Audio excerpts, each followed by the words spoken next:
മക്കളെ, എല്ലാവർക്കും സൈലത്തിൻ്റെ മറ്റൊരു മലയാളം ക്ലാസ്സിലേക്ക് സ്വാഗതം. അപ്പോൾ നിങ്ങൾ നിരന്തരം ആവശ്യപ്പെട്ടുകൊണ്ടിരുന്ന ഒരു കാര്യമായിട്ടാണ് ടീച്ചർ വന്നത്. കണ്ടല്ലോ, ഏതാണ്? കേരള പാഠാവലിയാണ് അല്ലേ? അപ്പം നമുക്ക് മലയാളം സബ്ജക്റ്റ് രണ്ടെണ്ണം ഉണ്ട്. മലയാളം ഫസ്റ്റും ഉണ്ട്, മലയാളം സെക്കൻഡും ഉണ്ട്. അപ്പം മലയാളം സെക്കൻഡിൽ കുറേ കാര്യങ്ങളൊക്കെ നമ്മൾ ഓൾറെഡി പഠിച്ചു കഴിഞ്ഞു. അപ്പോൾ ഇന്ന് നമ്മൾ ആദ്യമായിട്ട് എന്ത് ചെയ്യാണ്? മലയാളം ഫസ്റ്റ് കേരള പാഠാവലി എന്തൊക്കെയാണ് ഈ ഒരു അക്കാഡമിക് ഇയറിൽ നമുക്ക് പഠിക്കാനുള്ളത്, ഏതൊക്കെ പാഠങ്ങളാണ് ഉള്ളത് അല്ലേ, ആദ്യത്തെ യൂണിറ്റിൻ്റെ പ്രത്യേകത എന്താണ്, ഇങ്ങനെ കുറച്ച് കാര്യങ്ങളാണ് നമ്മൾ ഈ വീഡിയോയിൽ ഷെയർ ചെയ്യുന്നത്.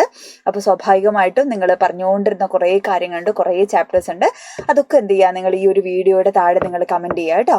അപ്പോൾ ഏതൊക്കെയാണ് നിങ്ങൾക്ക് വേണ്ടത്, ബുദ്ധിമുട്ടുള്ള പാഠങ്ങൾ ഏതൊക്കെയാണ്. ഇപ്പോൾ ടീച്ചർക്ക് ഹെൽപ്പ് ചെയ്യാൻ പറ്റുന്ന പാഠങ്ങളാണെങ്കിൽ എന്ത് ചെയ്യുക, ടീച്ചർക്ക് അടുത്ത വീഡിയോയിൽ ചിലപ്പോൾ എന്ത് ചെയ്യാൻ പറ്റും, നിങ്ങളുടെ ആവശ്യം അല്ലെ കൂടുതൽ കമൻറ്റ് വരുന്നതിനനുസരിച്ച് നമുക്ക് ആ പാഠം നമുക്ക് ഉൾപ്പെടുത്താൻ പറ്റും. അപ്പോൾ ടെൻഷനൊന്നും ആവണ്ട അല്ലേ, ടെക്സ്റ്റൊക്കെ മാറിയെങ്കിലും വളരെ ലളിതമായിട്ടുള്ള അപ്പോൾ പുരാണ കഥകളൊക്കെയാണ് കുറേ നമുക്ക് ആദ്യത്തെ യൂണിറ്റിൽ പഠിക്കാനുള്ളത്. അപ്പോൾ അതൊക്കെ പഠിച്ചു കഴിഞ്ഞാൽ അതിൻ്റെയൊക്കെ ബാക്കിലുള്ള സ്റ്റോറികൾ ഉണ്ടാവും അല്ലേ, എങ്ങനെയാണ് ഇത് വരുന്നത്, എവിടെ നിന്നാണ് ഇത് വന്നിട്ടുള്ളത്, ആരൊക്കെയാണ് കഥാപാത്രങ്ങൾ, എന്താണ് ഇതിൻ്റെ സീക്രട്ട്, അതൊക്കെ പഠിച്ചു കഴിഞ്ഞാൽ നമുക്ക് എളുപ്പത്തിൽ എന്താണ് മലയാളം ഫസ്റ്റും അല്ലേ നമുക്ക് മനസ്സിലാവും. ഓക്കെ, അപ്പോൾ അതൊക്കെ വളരെ വളരെ എന്താണ് രസമുള്ള കഥകളിലൂടെ നിങ്ങൾക്ക് പറഞ്ഞു തരാനൊക്കെ വേണ്ടിയിട്ടാണ് ടീച്ചർ വന്നിട്ടുള്ളത്. അപ്പോൾ നിങ്ങൾ വേണ്ട ചാപ്റ്റേഴ്സൊക്കെ എന്ത് ചെയ്യുക, നിങ്ങൾ കമൻറ്റ് ചെയ്യുക. നമുക്ക് പതുക്കെ അല്ലേ എക്സാമൊക്കെ അടുക്കാനായി, എന്നാലും എന്താണ് നമുക്ക് വേഗം അതൊക്കെ എന്ത് ചെയ്യുക, കവർ ചെയ്ത് സൂപ്പറായിട്ട് അടിപൊളിയായിട്ട് നമുക്ക് പഠിക്കാം. അപ്പോൾ ഈ ഒരു വർഷം നമുക്ക് എന്താണ് അങ്ങനെ അടിപൊളിയായിട്ട് പഠിച്ചു കഴിഞ്ഞാൽ എന്താണ് 40 മാർക്ക് നമുക്ക് സ്കോർ ചെയ്യാൻ പറ്റും. നമുക്ക് പാറ്റേണുകൾ മാറിക്കോട്ടെ അല്ലെ, എസ്സേകൾ മാറിക്കോട്ടെ, ചോദ്യ രീതികൾ മാറട്ടെ, എന്ത് മാറിക്കഴിഞ്ഞാലും നമ്മൾ A to Z കാര്യങ്ങൾ നമ്മൾ അരച്ച് കലക്കി പഠിക്കുകയാണെന്നുണ്ടെങ്കിൽ നമുക്ക് എവിടെയാണ് മാർക്ക് മിസ്സാവുക അല്ലേ. അപ്പോൾ ആ കാര്യങ്ങളൊന്നും നിങ്ങൾ ടെൻഷൻ ആവണ്ട, നമ്മൾ അതൊക്കെ അടിപൊളിയായിട്ട് നമ്മൾ പഠിച്ചെടുക്കും. നിങ്ങൾ ചെയ്യേണ്ട എന്താണ്, കൃത്യമായിട്ട് ഫോളോ ചെയ്യുക എന്നുള്ളതാണ്. നിങ്ങൾ ഇപ്പോൾ ടെക്സ്റ്റ് ബുക്ക് ആണെങ്കിലും ക്ലാസ്സുകളാണെങ്കിലും സ്കൂളിലത്തെ ആണെങ്കിലും ഒക്കെ ക്ലാസ്സുകൾ എന്ത് ചെയ്യുക, വളരെ കൃത്യമായിട്ട് നിങ്ങൾ പഠിക്കുക, ലീവൊന്നും എടുക്കാതെ അടിപൊളിയായിട്ട് പഠിക്കുക എന്നുള്ളതാണ് കേട്ടോ. അപ്പോൾ നമുക്ക് മലയാളം ഫസ്റ്റിൽ എന്തൊക്കെ കാര്യങ്ങൾ ഈ വർഷം നമുക്ക് പഠിക്കണം എന്നത് നമുക്ക് നോക്കാം. നോക്കൂ, 5 യൂണിറ്റുകളാണ്, 1 2 3 4 5 യൂണിറ്റാണ് നമുക്ക് മലയാളം ഫസ്റ്റിലുള്ളത് കേട്ടോ. അപ്പോൾ അതൊന്ന് ടീച്ചർ പരിചയപ്പെടുത്താം. ആദ്യത്തെ യൂണിറ്റിൻ്റെ പേര് ഭാഷ പൂത്തും സംസ്കാരം തളിർത്തും എന്ന് പറയുന്നതാണ് ആദ്യത്തെ യൂണിറ്റ്. ആ ആദ്യത്തെ യൂണിറ്റിൽ നമുക്ക് 3 പാഠഭാഗങ്ങളുണ്ട്. കഥകൾ അതിമോഹനം എന്ന് പറയുന്ന നമ്മളുടെ അല്ലെ എഴുത്തച്ഛൻ്റെ ഒരു കുഞ്ഞു കവിതാശകലമാണ്, നമുക്കത് പഠിക്കണം. രണ്ടാമത്തെ സ്വാതന്ത്ര്യത്തിൻ്റെ ചിറകുകൾ എന്ന് പറയുന്ന പാഠഭാഗമാണ്. മൂന്നാമത്തത് മാതൃഭാഷ നമ്മുടെ ഉള്ളിൽ ഒഴുകുന്ന ജീവനദി എന്നാണ് നമ്മളുടെ 3ാമത്തെ ചാപ്റ്ററിൻ്റെ പേര്. ഇനി 2ാമത്തെ യൂണിറ്റ് ഏതാന്ന് നോക്കാം. ഉള്ളിലാണ് എപ്പോഴും ഉന്മതാൻ എന്ന പോൽ അല്ലേ, ഉന്മ താൻ എന്ന പോൽ എന്നാണ് പറയുന്നത്, ഉന്മതാൻ എന്ന പോൽ എന്നാണ്. അപ്പോൾ റെസിഡന്റ് എഡിറ്റർ, അന്നന്നത്തെ മോക്ഷം, തേൻ, ഇങ്ങനെ 3 പാഠങ്ങളാണ് 2ാമത്തെ യൂണിറ്റിലുള്ളത്. വിസ്തൃത ലോകവിധാനത്തിൽ എന്ന് പറയുന്നതാണ് 3ാമത്തെ യൂണിറ്റ്. അതിൽ മണ്ണും മനുഷ്യനും, ബത്തേരിക്കടുത്ത് മലങ്കരയിൽ വെള്ളത്തിന് തെളിയാതിരിക്കാനാവില്ല അല്ലെ, ഇങ്ങനെ 3 പാഠങ്ങളാണ് 3ാമത്തെ യൂണിറ്റിൽ. 4ാമത്തെ യൂണിറ്റിന്റെ പേര് പിറന്ന നാടിൻ പെരുമയിൽ എന്നാണ്. അതിൽ 3 യൂണിറ്റ് ഉണ്ട്. ദേശവും എഴുത്തും, ആലപ്പുഴ വെള്ളം, മുരിങ്ങാമരത്തോപ്പ്. 5ാമത്തെ യൂണിറ്റ് ഉലകിനുയിരാം ഉണർവുകൾ എന്നുള്ളതാണ്. അതിൽ പ്രയാണം, നരബലി, ഇങ്ങനെ ഇത്രയും അല്ലെ ഏകദേശം ഒരു 13-14 പാഠഭാഗങ്ങളാണ് നമുക്ക് പഠിക്കാനുള്ളത്. അപ്പൊ നിങ്ങൾക്കറിയാം ഈ യൂണിറ്റും എന്താണ് നമ്മളുടെ ചോദ്യ വരുന്ന മേഖലയാണ് അല്ലേ. ഇപ്പോൾ പാഠഭാഗങ്ങൾ 14 എന്ന് പറയുമ്പോഴും നമ്മൾ ഈ 5 യൂണിറ്റും കൂടെ നമ്മൾ പഠിക്കണം. മേ ബി അതൊരു ചിത്രം വിശകലനം ചെയ്യാനായിരിക്കാം, അല്ലെങ്കിൽ ഒരു കഥയാവാം, അല്ലെങ്കിൽ ഒരു കുഞ്ഞു കവിതയാവാം അല്ലെ, എന്തുമാവാം, ചിലപ്പോൾ ഒരു നോവലിലുള്ള ഭാഗമായിരിക്കാം. അപ്പം നമുക്ക് ആദ്യത്തെ യൂണിറ്റ് എന്താണെന്ന് നമുക്ക് നോക്കാം. അപ്പോൾ ഇങ്ങനെ വ്യത്യസ്തങ്ങളായിട്ടുള്ള 5 പ്രവേശകങ്ങൾ കൂടെ നമ്മൾ പഠിക്കാനുണ്ട്. അപ്പോൾ അതുമല്ല അനുബന്ധ വാക്യങ്ങൾ, ഇപ്പോൾ ഒരു ടെക്സ്റ്റ് തുടങ്ങുന്നതിന് മുന്നേ എന്താണ്, ചാപ്റ്റർ തുടങ്ങുന്നതിന് മുന്നേ അതിൻ്റെ മേലെ കാണാം 2-3 ലൈനിൽ അനുബന്ധമായിട്ടുള്ള വാക്യങ്ങൾ കൊടുത്തിരിക്കുന്നത്. നമ്മൾ ഒരു കോട്ട്സൊക്കെ പോലെ 2 കവിതകളോ അല്ലെങ്കിൽ ഒരു കൃതിയിലുള്ള വാക്യമൊക്കെ കൊടുത്തിരിക്കുന്ന കാണാം. അതും ഒരു ചോദ്യമായിട്ട് ചിലപ്പോൾ എന്ത് ചെയ്യാം, നമ്മളോട് ചോദിക്കാം. ഓക്കെ, അപ്പൊ ഇങ്ങനെ ഒരുപാട് കാര്യങ്ങൾ നമുക്ക് പഠിക്കാനുണ്ട്. ടെൻഷൻ ആക്കാൻ പറയല്ല, എന്തൊക്കെ കാര്യങ്ങൾ പഠിക്കാനുണ്ട് എന്ന് ഞാൻ ഓർമ്മപ്പെടുത്താണ്. ഓക്കെ, അപ്പൊ നമുക്ക് നോക്കാം അല്ലെ. നമ്മളുടെ ആദ്യത്തെ യൂണിറ്റിന്റെ പേരെന്തായിരുന്നു? യൂണിറ്റിന്റെ പേര് എന്താണ്? ഭാഷ പൂത്തും സംസ്കാരം തളിർത്തും എന്നാണ് പറയുന്നത് അല്ലേ? അപ്പൊ നമ്മളെയൊക്കെ വ്യക്തികളാക്കിയതിന് പിന്നിൽ എന്താണ്? നമ്മളുടെ ഓരോരുത്തരുടെയും മാതൃഭാഷയ്ക്കും പങ്കുണ്ട് അല്ലെ? നമ്മളുടെ ഭാഷയാണ് യഥാർത്ഥത്തിൽ അല്ലെ, ഭാഷ എന്ന് പറയുന്നത് അങ്ങനെ നിസ്സാര കാര്യമൊന്നുമല്ല. നമ്മളുടെ ക്യാരക്ടർ ഫോർമേഷൻ മുതൽ നമ്മളുടെ കൾച്ചർ, നമ്മളുടെ അല്ലെ സംസാരം, പെരുമാറ്റം, ഇതിനൊക്കെ എന്തിനു പങ്കുണ്ട്? അവനവൻ്റെ മാതൃഭാഷയ്ക്ക് പങ്കുണ്ട് എന്നാണ്. നമ്മളുടെ വാല്യൂസ്, മൂല്യങ്ങളൊക്കെ നമ്മൾ പഠിക്കുന്നത് നമ്മളുടെ ഭാഷയിലൂടെയാണ് അല്ലേ? അപ്പോൾ മാതൃഭാഷ എന്ന് പറയുന്നത് വളരെ പ്രധാനപ്പെട്ട ഒരു ഘടകമാണ്. ഇപ്പോൾ ഇന്ന് നമ്മൾ പുതിയ കാലത്ത് മാതൃഭാഷയ്ക്ക് പ്രാധാന്യമില്ലാതെ, ഇപ്പം എന്തുകൊണ്ടാണ് നിങ്ങൾ മലയാളം വിഷമമാണെന്ന് പറയുന്നത്? മലയാളം നമ്മൾ കേൾക്കുന്ന, നമ്മൾ ജീവിക്കുന്ന അല്ലെ, നമ്മൾ വർത്താനം പറയുന്ന നമ്മളുടെ സ്വന്തം ഭാഷയാണ്. അതെന്തുകൊണ്ടാണ് നിങ്ങൾക്ക് വിഷമമായിട്ട് തോന്നുന്നത്? ഭൂരിഭാഗം ആളുകളും പഠിക്കുന്നത് ഏത് മീഡിയത്തിലായതുകൊണ്ടാണ്? ഇംഗ്ലീഷ് മോശമാണെന്നല്ല കേട്ടോ ടീച്ചർ പറഞ്ഞു. ഇംഗ്ലീഷ് ആവശ്യമാണ് നമുക്ക് അല്ലേ, മുൻപോട്ടേക്ക് അല്ലേ, ഹയർ സ്റ്റഡീസിനൊക്കെ വേണമെങ്കിലും നമുക്ക് ജീവിക്കണമെങ്കിലൊക്കെ ഇംഗ്ലീഷ്, എല്ലാ ഭാഷയും ആവശ്യമാണ്. പക്ഷേ നമ്മൾക്കത് ബുദ്ധിമുട്ടായി മാറുന്നത് എപ്പോഴാണ്? മലയാളം നമ്മൾ അത് മാത്രം അല്ലെ, ഒരു വിഷയം മാത്രം നമ്മൾ പഠിക്കുമ്പോഴും അല്ലെ, മാതൃഭാഷയ്ക്ക് പ്രാധാന്യം ഇല്ലാതായി പോകുമ്പോഴാണ് എന്ത് ചെയ്യുന്നത്? നമുക്കത് ബുദ്ധിമുട്ടായി തോന്നുന്നത്. പിന്നെ നിങ്ങളെ സംബന്ധിച്ച് നമുക്ക് അല്ലെ ഇതൊന്നും ചെയ്യാനില്ല, നമ്മുടെ മീഡിയം ഇംഗ്ലീഷാണ്. അപ്പം നമ്മൾ പഠിക്കുന്നതെല്ലാം ഏത് മാധ്യമത്തിലൂടെയാണ്? ഇംഗ്ലീഷ് മാധ്യമത്തിലൂടെയാണ്. അപ്പം അതൊരു തെറ്റൊന്നുമല്ല. പക്ഷെ നമ്മൾ എന്ത് ചെയ്യണം? മാതൃഭാഷ പഠിക്കുന്ന സമയത്ത് അതിന് കുറച്ചധികം അല്ലെ, കുറച്ചുകൂടെ എന്ത് ചെയ്യണം? അതിൽ എഫേർട്ട് ഇടണം. മറ്റുള്ള ഭാഷയ്ക്ക് കൊടുക്കുന്ന അത്രയും, അല്ലെങ്കിൽ മറ്റുള്ള സബ്ജക്ട്സിന് കൊടുക്കുന്ന അത്രയും സമയമൊന്നും മലയാളത്തിന് കൊടുത്തില്ലെങ്കിലും കുറച്ച് സമയമൊക്കെ എന്ത് ചെയ്യണം? മലയാളത്തിന് വേണ്ടി നമ്മൾ മാറ്റി വെക്കണം. അല്ലെങ്കിൽ 1 2 A+ ആണ് ഒരൊറ്റയടിക്ക് നമുക്ക് പോയി കിട്ടുക അല്ലേ? അപ്പോൾ അതുകൊണ്ട് ഇനി മുതൽ അതൊക്കെ നമ്മൾ ശ്രദ്ധിക്കണം. അപ്പോൾ ഭാഷയെക്കുറിച്ചാണ് നമ്മൾ പറഞ്ഞത്. അപ്പോൾ ഭാഷ എന്ന് പറയുന്നത് എന്താണ്? വളരെ പ്രധാനപ്പെട്ട ഒരു ഘടകമാണ് അല്ലേ? അപ്പോൾ ഇവിടെ കഥയെക്കുറിച്ചാണ് കേട്ടോ. ഒരു ക്ലാസ്സിൽ കഥ പറഞ്ഞു കൊടുക്കുന്ന ഒരു സന്ദർഭമാണ് ഇവിടെ പറയുന്നത്. ടീച്ചർ അത് വിശദമായിട്ട് പറഞ്ഞു തരാം. അപ്പോൾ ഖസാക്കിൻ്റെ ഇതിഹാസം എന്ന് പറയുന്ന ഒരു നോവലുണ്ട് മലയാളത്തിൽ. ഖസാക്കിൻ്റെ ഇതിഹാസത്തിന് മുൻപും ശേഷവും എന്ന് വരെ മലയാള സാഹിത്യത്തെ എന്താണ് അങ്ങ് വിഭജിച്ചിട്ടുള്ള അത്ര പ്രധാനപ്പെട്ട ഒരു കൃതിയാണിത്, ഖസാക്കിൻ്റെ ഇതിഹാസം എന്ന് പറയുന്ന നോവൽ. ഒരുപാട് പുരസ്കാരങ്ങളൊക്കെ ലഭിച്ചിട്ടുള്ള ഒരുപാട് പ്രധാനപ്പെട്ട കൃതികളൊക്കെ എഴുതിയിരിക്കുന്ന OV വിജയൻ എന്ന് പറയുന്ന എഴുത്തുകാരൻ എഴുതിയ കൃതിയാണ്, നോവലാണ് ഖസാക്കിൻ്റെ ഇതിഹാസം. അതിലൊരു രവിമാഷുണ്ട്. ആ രവിമാഷ് ക്ലാസ് എടുക്കുന്ന സമയത്ത് കുട്ടികൾക്ക് അല്ലെ ഉണ്ടാവുന്ന സംശയങ്ങളും അവർ ചോദിക്കുന്ന കാര്യങ്ങളൊക്കെയാണ് ഇവിടെ കൊടുത്തിരിക്കുന്നത്. ആ ടീച്ചർ ഒന്ന് വായിക്കാം. നോക്കൂ നിങ്ങൾ. ഇന്നൊരു കഥ പറയാം. അയാൾ പറഞ്ഞു. ആര് പറഞ്ഞു? അധ്യാപകനാണ്. എന്ത് കഥയാ വേണ്ടത്? കുട്ടികളെല്ലാവരും ഒന്നിച്ച് സംസാരിക്കാൻ തുടങ്ങി. സാർ സുറുമയിട്ട പെൺകുട്ടി കൈകൾ ഉയർത്തിക്കാട്ടി. എന്നിട്ടോ പറയൂ, രവി പറഞ്ഞു. സാർ, ആരും ചാകാത്ത കഥ അല്ലെ, ആരും ചാകാത്തൊരു കഥയാണ് വേണ്ടത് അല്ലെ, ആരും മരിക്കാത്ത, വയലൻസ് ഒന്നും ഇല്ലാത്ത കഥയാണ് ആ കുട്ടിക്ക് ഇഷ്ടം കേട്ടോ. അപ്പൊ അതൊക്കെ നമുക്ക് പഠിക്കണം. എന്തുകൊണ്ടാണ് അല്ലെ, അതിന്റെ പ്രത്യേകത എന്താണ് എന്നൊക്കെ നമുക്ക് നോക്കണം. രവി ചിരിച്ചുപോയി അല്ലെ, അവൾ തുടുത്തു അല്ലേ. സാറ് ചിരിച്ചപ്പോൾ എന്ത് ചെയ്യാണ്? ആ കുട്ടി സന്തോഷം കൊണ്ട് തുടുക്കുകയാണ്. എന്താ പേര്? രവി ചോദിച്ചു. കുഞ്ഞാമിന. ശരി, രവി പറഞ്ഞു. രവി കഥ പറയാനൊരുങ്ങി. നിങ്ങൾക്കൊക്കെ കഥ ഇഷ്ടമാണോ? എല്ലാവർക്കും കഥ ഇഷ്ടമാണ് അല്ലേ? അപ്പൊ പണ്ടൊക്കെ എന്താണ് നമ്മള് ടീച്ചറൊക്കെ വാശി പിടിക്കുന്നത് ചോറ് കഴിക്കാനൊക്കെയാണ്. ചോറ് കഴിക്കണമെങ്കിൽ കഥ വേണമായിരുന്നു. ഒരു കഥയാണ് ഒരു പ്ലേറ്റിൽ ചോറ് കഴിക്കാനുള്ള അന്നത്തെയൊക്കെ അല്ലേ, ബാല്യകാലത്തിൻ്റെ ഒക്കെ ഓർമ്മ വന്നു. അങ്ങനെ ഒരുപാട് കഥകൾ ഉണ്ടായിരുന്നു അല്ലേ. നമ്മളുടെ ഉള്ളിൽ നിറയെ കഥകൾ ഉണ്ടാവുന്ന എങ്ങനെയാണ്? അമ്മമ്മമാരും ഉമ്മമാരും ഒക്കെ പറഞ്ഞു തരുന്ന, അച്ഛന്മാരും അച്ഛന്മാരും ഒക്കെ പറഞ്ഞു തരുന്ന കഥകളാണ് നമ്മളുടെ ഉള്ളിലുള്ളത് അല്ലേ. പിന്നീട് നമ്മൾ സ്വന്തമായി കഥ ഉണ്ടാക്കാൻ തുടങ്ങി അല്ലേ. അപ്പോൾ ക്ലാസ്സിൽ വൈകി വരുന്ന സമയത്ത് നിങ്ങൾക്ക് 100 കഥകൾ ഉണ്ടാവാറില്ലേ? ഹോംവർക്ക് ചെയ്യാത്തതിന് നിങ്ങൾക്ക് കഥകൾ ഉണ്ടാവാറില്ലേ അല്ലേ? അപ്പൊ അങ്ങനെ ഓരോ സംഭവങ്ങൾക്കും നമ്മൾ എന്ത് ചെയ്യാൻ തുടങ്ങി? നമ്മളുടെ ഭാവനയിൽ നമ്മൾ കഥകൾ എഴുതാനും പറയാനും ഒക്കെ അറിയാവുന്ന ഒരു കാലത്താണ് നമ്മൾ ജീവിക്കുന്നത് അല്ലെ. അപ്പോൾ ജീവിതം തന്നെ ആക്ച്വലി എന്താണെടാ? ഒരു കഥയാണ്. നമ്മളുടെ ഒക്കെ ജീവിതം തന്നെ എന്ന് പറയുന്നത് എന്താണ്? കഥയാണ് അല്ലെ. അതിൽ നന്മകൾ ഉണ്ടാവും, തിന്മകൾ ഉണ്ടാവാം, തിരിച്ചറിവുകൾ ഉണ്ടാവാം, ഒരുപാട് റിയാലിറ്റികൾ ഉണ്ടാവും അല്ലെ. അപ്പൊ അങ്ങനെ അനുഭവങ്ങൾ ഇതൊക്കെ നിറഞ്ഞതിനെയാണ് നമ്മൾ കഥ എന്ന് പറയുന്നത്. അപ്പോൾ ഓരോ ഭാഷയിലെയും അല്ലേ, അപ്പം അതിൽ നമുക്ക് ഒരു കഥയെ അതിന് പൂർണ്ണമായ അർത്ഥത്തിൽ നമുക്ക് ഉൾക്കൊള്ളുന്നത് എപ്പോഴാണ്? അത് നമ്മളുടെ മാതൃഭാഷയിൽ ഉണ്ടാവുമ്പോഴാണ് അല്ലേ. ഒരു ഭാഷ അല്ലെങ്കിൽ ഒരു കഥയെ അല്ലെങ്കിൽ ഒരു കവിതയൊക്കെ അത് കംപ്ലീറ്റ്ലി നമുക്ക് ഉൾക്കൊള്ളാനാവുന്നത് മാതൃഭാഷയിൽ അല്ലെ, മറ്റൊരാളുടെയും ഹെൽപ്പ് ഇല്ലാതെ നമുക്കത് ഉൾക്കൊള്ളാനാവുക എപ്പോഴാണ്? നമ്മുടെ സ്വന്തം ഭാഷയിൽ അത് എഴുതി നമ്മൾ വായിക്കുമ്പോഴാണ് അല്ലേ. അപ്പോൾ കഥ കേൾക്കാൻ നമുക്ക് എല്ലാവർക്കും ഇഷ്ടമാണെന്ന് പറഞ്ഞ പോലെ നമ്മുടെ സ്വന്തം ഭാഷയിലുള്ള മാതൃഭാഷയിലുള്ള കഥകളാവുമ്പോൾ എന്താണ്? നമുക്ക് കുറച്ചുകൂടെ ക്ലിയർ ആയിട്ട് എന്ത് ചെയ്യാൻ പറ്റുന്നു?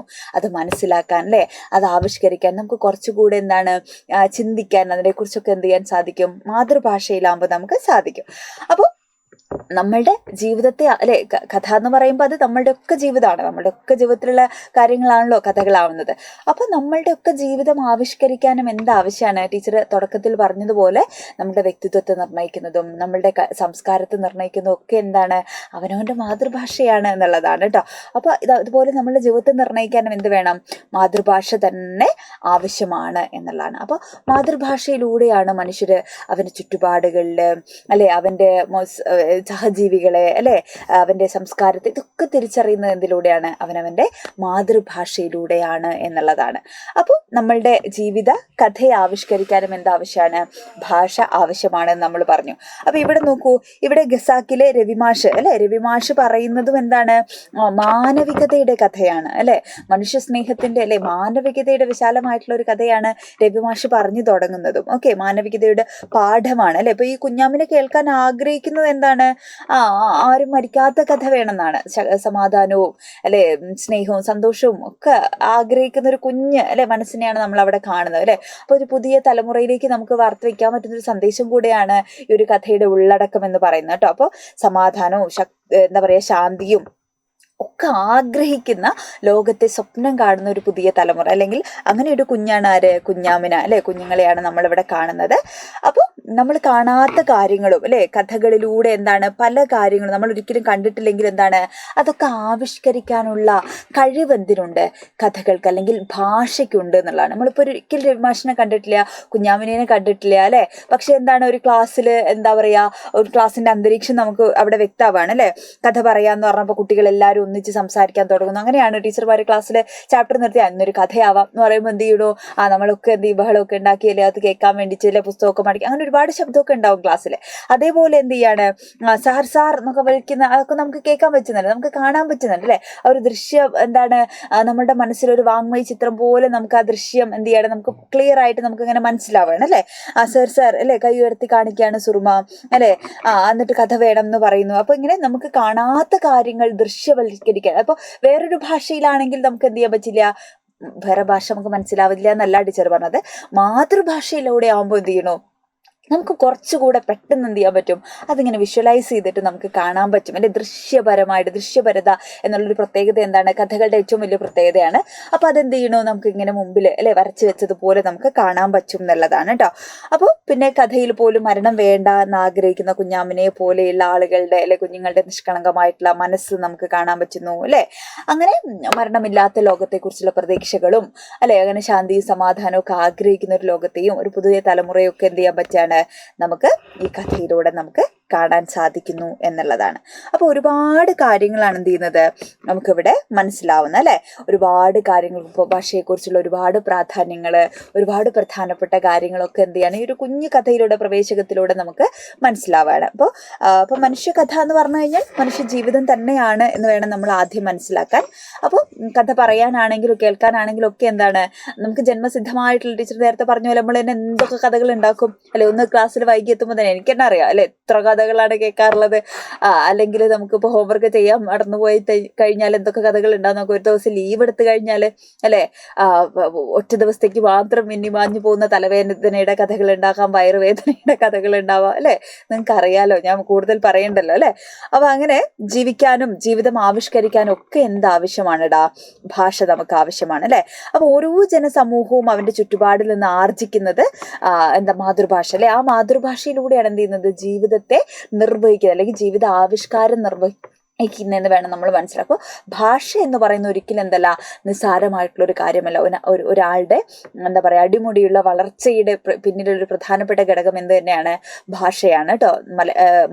മലയാളമല്ല മാതൃഭാഷ. ഇപ്പോൾ ഹിന്ദി സംസാരിക്കുന്ന ഒരാളെ സംബന്ധിച്ച് അയാളുടെ മാതൃഭാഷ ഹിന്ദിയാണ്. ഇപ്പോൾ ഇംഗ്ലീഷ് സംസാരിക്കുന്ന ഒരാളെ സംബന്ധിച്ച് ജനിച്ച ഒരാളെ സംബന്ധിച്ച് അയാളുടെ മാതൃഭാഷ ഇംഗ്ലീഷാണ്. അപ്പോൾ ഓരോരുത്തർക്കും അവനവൻ്റെ മാതൃഭാഷ എന്ന് പറയുന്നത് എന്താണ് അത്രമേൽ അല്ലെ. ഇപ്പോൾ ജൈവിക ബന്ധം എന്നൊക്കെ പറയുന്ന പോലെ തന്നെ എന്താണ് വളരെ പ്രധാനപ്പെട്ടൊരു ബന്ധം എന്തുമായിട്ട് നമുക്കുണ്ട്?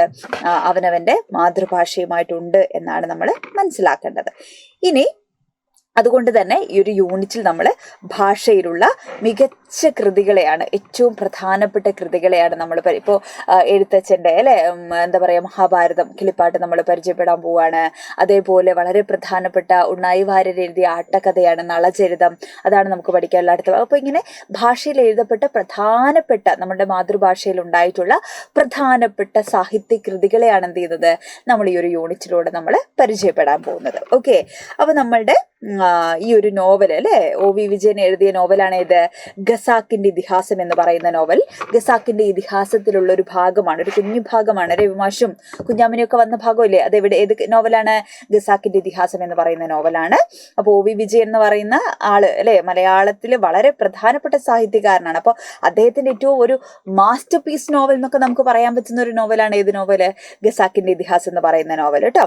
അപ്പോൾ ഖസാക്ക് പൂർവ്വകാലഘട്ടമെന്നും ഖസാക്കിന്റെ അനന്തരകാലം, ഇങ്ങനെ ടീച്ചർ പറഞ്ഞില്ലേ ഖസാക്ക് എഴുതുന്നതിന് മുമ്പുള്ള മലയാള സാഹിത്യം, ഖസാക്കിന് ശേഷമുള്ള മലയാള, അങ്ങനെ ഒരു വിഭജനത്തിന് വരെ എന്താണ് സാഹിത്യ ലോകത്തിൽ ഇടം കൊടുത്തിട്ടുള്ളൊരു നോവലാണ് നമ്മളുടെ ഖസാക്കിന്റെ ഇതിഹാസം എന്ന് പറയുന്നത് കേട്ടോ. അപ്പോൾ വളരെ ശ്രദ്ധേയമായിട്ടുള്ള കൃതികളിലൊന്നാണ് OV വിജയൻ എന്നത്. അദ്ദേഹത്തിന്റെ ഫുൾ നെയിം ഒട്ടുപുലാക്കൽ വേലുക്കുട്ടി വിജയൻ എന്നാണ് അദ്ദേഹത്തിന്റെ പൂർണ്ണ നാമം കേട്ടോ. മലയാളത്തിൽ ആധുനിക സാഹിത്യത്തിന് അടിത്തറ പാകിയിട്ടുള്ള സാഹിത്യകാരനാണ്. ചിത്രകാരൻ, കഥാകൃത്ത്, നോവലിസ്റ്റ്, കാർട്ടൂണിസ്റ്റ്, ഇങ്ങനെ ഒരുപാട് മേഖലകളിൽ എന്താണ് പ്രവർത്തിച്ചിട്ടുള്ള ആളാണ്. കൂടാതെ പത്രപ്രവർത്തകനായിട്ടും ജോലി ചെയ്തിട്ടുള്ള ആളാണ് കേട്ടോ. ഒരുപാട് കൃതികൾ ഖസാക്കിന്റെ ഇതിഹാസം, ധർമ്മപുരാണം, മധുരം ഖായതി, ഇങ്ങനെ ഒരുപാട് പ്രധാനപ്പെട്ട നോവലുകൾ അദ്ദേഹം എഴുതിയിട്ടുണ്ട്. പിന്നെ കാറ്റു പറഞ്ഞ കഥ, കടൽ തീരത്ത്, കഴിഞ്ഞ വർഷത്തെ നമ്മളുടെ മലയാളം അല്ലെ കേരള പാഠാവലിയിൽ കഴിഞ്ഞ വർഷം 10th ഈ കടൽ തീരത്ത് എന്ന് പറയുന്ന OV വിജയന്റെ തന്നെ മറ്റൊരു കഥ പഠിക്കാനുണ്ടായിരുന്നു. അപ്പോൾ ടീച്ചർ ഓൾറെഡി നിങ്ങളോട് പറഞ്ഞു തന്നിട്ടുണ്ട്, മലയാള സെക്കൻഡ് പഠിക്കുന്ന സമയത്ത് നമ്മൾ ഒരു പാഠം പഠിക്കുമ്പോൾ അല്ലെ അതിപ്പോ യൂണിറ്റ് വിശകലനമാവാം, പാഠമാവാം, എന്തോ ആവാം, ആ പാഠം എഴുതിയിരിക്കുന്ന ആൾ എന്ന് പറയുന്നത് എന്താണ് വളരെ ഇമ്പോർട്ടൻ്റ് ആയിട്ടുള്ള എഴുത്തുകാരനാണ് അല്ലെ. അപ്പൊ അദ്ദേഹത്തിന്റെ അദ്ദേഹത്തിന്റെ കൃതികൾ പഠിക്കുക, അദ്ദേഹത്തിന്റെ എഴുത്ത് രീതികൾ പഠിക്കുക, അദ്ദേഹത്തിന്റെ പ്രധാനപ്പെട്ട സവിശേഷതകൾ മനസ്സിലാക്കി വെക്കുക എന്ന് പറയുന്നത് വളരെ ഇമ്പോർട്ടൻ്റ് ആണ്. മാത്രമല്ല നമുക്ക് നേരത്തെയുള്ള 4 മാർക്കിന്റെ ഷോർട്ട് എസ്സേസ് ഒക്കെ മാറി നമുക്ക് 5 മാർക്കിനാവുക എന്നൊക്കെയാണ് പുതിയ ചോദ്യപേപ്പർ അല്ലെ മോഡൽ ക്വസ്റ്റ്യൻ പേപ്പർ നോക്കുമ്പോൾ നമുക്ക് മനസ്സിലാക്കാൻ പറ്റുന്നത്. അപ്പൊ കുറേ അധികം കാര്യങ്ങൾ നമ്മൾ എന്ത് ചെയ്യേണ്ടി വരും, എഴുതേണ്ടതൊക്കെ ആയിട്ട് വരും. അപ്പൊ എഴുത്തുകാരൻ്റെ പ്രത്യേകതകൾ അതൊക്കെ എന്ത് ചെയ്യുക, പഠിച്ചു വെക്കുക എന്നുള്ളതും ഇമ്പോർട്ടൻ്റ് ആണ്. ഓക്കെ, അപ്പോൾ ഖസാക്കിന്റെ ഇതിഹാസം, ധർമ്മപുരാണം, ഗുരുസാഗരം, മധുരം ഖായതി, പ്രവാചകന്റെ വഴി, ഇങ്ങനെ ഒരുപാട് കൃതികൾ എന്താണ് അദ്ദേഹം എഴുതിയിട്ടുണ്ട്. ഓക്കെ, ക്ലിയർ ആണോ? ഓക്കെ, അപ്പോൾ നമ്മളുടെ ഈ ഒരു കഥ, ഈ ഒരു നോവൽ ഭാഗത്തിൽ സമാധാനവും ശാന്തിയും പുലരുന്ന ലോകത്തെക്കുറിച്ചുള്ള കാഴ്ചപ്പാട് നമുക്ക് കാണാൻ സാധിക്കുന്നു. സംഭാഷണത്തിലെ നാടകീയത, സാർ എന്ന് പറയുന്നതിലെ ആവർത്തനം, ഗുരു ശിഷ്യ സംവാദത്തിന്റെ ശൈലിയിലെ ഒരു ദൃശ്യപരമായിട്ടുള്ള അന്തരീക്ഷം നമുക്ക് ഇങ്ങനെ വിഷ്വലൈസ് ചെയ്തിട്ട് കാണാൻ പറ്റുന്ന ഭാഷയുടെ സവിശേഷത അല്ലെ, നാടോടി കഥ പറച്ചിലിന്റെ സവിശേഷത, സംഭാഷണങ്ങളുടെ ലയം, ചോദ്യോത്തരങ്ങൾ, ഇതൊക്കെ എന്താണ് അതിന്റെ പ്രത്യേകതകളാണ്. രവി കഥ പറയാൻ ഒരുങ്ങി എന്നതുപോലെയുള്ള വാക്യങ്ങൾ എന്ത് ചെയ്യാണ്, സന്ദർഭത്തെ ദൃശ്യവൽക്കരിക്കുന്നു. ടീച്ചർ പറഞ്ഞതുപോലെ ടീച്ചർ കഥ പറയാൻ ഒരുങ്ങി എന്ന് പറയുമ്പോൾ സാറ് എന്താണ് അതിന് തയ്യാറായി നിൽക്കുന്നതും കുട്ടികൾ അത് കേൾക്കാൻ വേണ്ടി റെഡിയായി നിൽക്കുന്നതും. അപ്പൊ ഒരു ക്ലാസ് റൂമിന് എന്ത് ചെയ്യാണ് നമുക്ക് അവിടെ വിഷ്വലൈസ് ചെയ്യാൻ നമുക്ക് സാധിക്കുകയാണ്. പിന്നെ കഥ അവതരണ ശൈലി, ഭാഷാ പ്രയോഗം, പ്രതീകാത്മകത, ഇങ്ങനെ OV വിജയന്റെ എഴുത്ത് രീതിയുടെ പ്രത്യേകതകളൊക്കെ നമുക്കിവിടെ കാണാൻ പറ്റുന്നു. പിന്നെ മരണമില്ലാത്ത കഥകൾ അല്ലെ വഴി ജീവിതത്തിന്റെ സന്തോഷത്തെയും പ്രതീക്ഷയൊക്കെയാണ് എന്ത് ചെയ്യുന്നത് ഇവിടെ നമുക്ക് കാണാൻ പറ്റുന്നത്. അപ്പൊ ഇത്രയും പ്രത്യേകതകളാണ് നമ്മളുടെ ആദ്യത്തെ യൂണിറ്റിന്റെ എന്താ പറയാ വിശകലനമായി തന്നിരിക്കുന്ന നോവൽ ഭാഗത്തിന്റെ പ്രത്യേകതകൾ, ഭാഷയുടെ പ്രത്യേകതകൾ, മാതൃഭാഷ അങ്ങനെ മാതൃഭാഷയിൽ ഉണ്ടായിട്ടുള്ള പ്രധാനപ്പെട്ട കൃതികൾ, ഇതൊക്കെയാണ് എന്ത് ചെയ്യുന്നത് നമ്മൾ ഈ ഒരു യൂണിറ്റിൽ ഭാഷ പൂത്ത് സംസ്കാരം തളിർത്തും എന്ന് പറയുന്ന യൂണിറ്റിലൂടെ നമ്മൾ പഠിക്കുന്നത്. അടുത്ത് തന്നെ ടീച്ചർ ഒരു വീഡിയോ എന്താ ചെയ്യേണ്ടത് അടുത്ത വീഡിയോ എന്താ വേണ്ടത്, ഏത് ചാപ്റ്ററാണ് വേണ്ടത്, നിങ്ങൾക്ക് ഭയങ്കര ബുദ്ധിമുട്ടുള്ള ചാപ്റ്റർ ഏതാണ് എന്നൊക്കെ നിങ്ങൾ കമന്റ് ചെയ്യണം. ആ കമന്റ് നോക്കിയിട്ടാണ് ഏത് ചാപ്റ്ററാണ് കൂടുതൽ ആവശ്യമുള്ളതെന്നൊക്കെ നോക്കിയിട്ടാണ് ടീച്ചർ അടുത്ത വീഡിയോ ഇടുക. അപ്പോൾ മാക്സിമം ഫ്രണ്ട്സിന് ഷെയർ ചെയ്ത് കൊടുക്കണം, അടിപൊളിയായിട്ടിരിക്കണം. ഓക്കെ, അപ്പം നന്നായിട്ട് പഠിക്കണം. എക്സാം ഒക്കെയാണ് വരുന്നത്, സമയമൊന്നും വെറുതെ കളയരുത്. അപ്പോൾ എല്ലാവരും അടിപൊളിയായിട്ട് സൂപ്പറായിട്ട് പഠിക്കുക. All the best.